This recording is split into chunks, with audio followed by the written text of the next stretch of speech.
The rain in Seattle has a way of washing things clean, but it couldn't wash away the stain of betrayal. My name is Mark, and for 15 years, I thought I had it all. A beautiful wife, Sarah, a successful career in architecture, a home with a view of Puget Sound. We were the couple everyone envied. It's the perfect picture. But pictures lie. It started subtly. Late nights at her marketing firm, business trips that seemed to pop up out of nowhere, the scent of a cologne that wasn't mine clinging to her clothes. I tried to ignore it, to tell myself I was being paranoid. Love makes you a fool, and I was the biggest fool of all. The truth came not with a bang, but with a quiet chime. A notification on her laptop left open on the kitchen counter. It was a hotel confirmation. 4-2, in our city. On a night she was supposedly at a work conference, the other name on the reservation was David, her boss. The same man we'd had over for dinner just a month before. The one who'd clapped me on the back and called me a lucky guy. That night, something inside me shattered. The love, the trust, the future we'd built. It all turned to dust. I didn't confront her. Oh no. That would have been too easy to clean. An explosion of anger, a few weeks of tears, and then divorce lawyers carving up our lives. Sarah didn't deserve a clean break. She deserved to understand the ruin she had created. She deserved a masterpiece of destruction, and as an architect, I was uniquely qualified to design it. For the next 6 months, I became the perfect husband. I brought her flowers. I scheduled date nights. I listened intently as she lied to my face about her stressful days at work. All the while, I was gathering my materials. I hired a private investigator, a discreet professional who documented everything. The long lunches, the late-night visits to his downtown apartment, the weekend getaways disguised as business trips. He gave me photos, videos, audio recordings, a comprehensive catalog of my humiliation. I also began quietly moving my assets, set up new accounts, transferred funds, and consulted with the shark of a divorce lawyer, one who specialized in scorched earth tactics. I learned every loophole, every clause in our prenuptial agreement, which, ironically, Sarah had insisted upon to protect her future career. The centerpiece of my plan, however, was David's company. He and Sarah were preparing for the biggest pitch of their careers, a multi-million-dollar rebranding campaign for a major tech giant. It was their magnum opus, the project that would make their careers.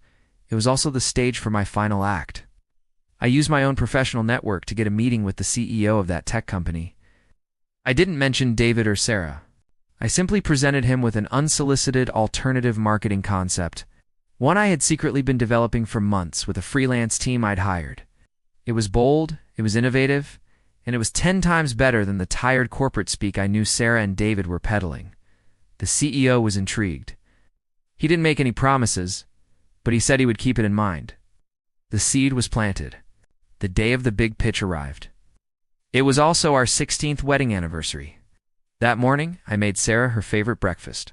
I kissed her goodbye, wished her luck, and told her I'd made a reservation at our favorite restaurant to celebrate that evening. She smiled, a perfect, practiced smile, and told me she couldn't wait. The lie was so effortless, it was almost beautiful. As she left, my real work began. I sent the first email. It was to the entire board of directors at her company, including David's boss. The subject line was simple, regarding David and Sarah. The body of the email contained a link to a password-protected website I had built. The password was betrayal. On the site was everything: the photos, the videos, the hotel receipts. A complete timeline of their affair, meticulously documented and cross-referenced with company expense reports for their business trips. The second email went to David's wife. It was more personal, a short note of sympathy from one betrayed spouse to another, with the same link and password. The final act was for the public. Sarah had built a significant online presence as a branding guru. She had a popular blog, thousands of followers. I used the access I still had to her accounts. I didn't post the sordid details. I did something much crueler. I replaced her polished, professional headshot with a single candid photo the PI had taken. It showed her and David laughing, clinking champagne glasses on a hotel balcony, the city lights twinkling behind them. The caption was just one sentence: celebrating our 16th wedding anniversary a little differently this year. Then I posted the link to the website, and I waited. I can only imagine the chaos. The phone's ringing off the hook. The emergency board meeting. The horrified gasps from her colleagues as they click the link. The moment when, in the middle of their career-defining presentation, their own phones began to buzz with notifications, their faces draining of color as they realized their world was imploding in real time. I heard later that the tech CEO cut the meeting short. He'd seen my proposal. He'd seen their scandal. The choice was easy.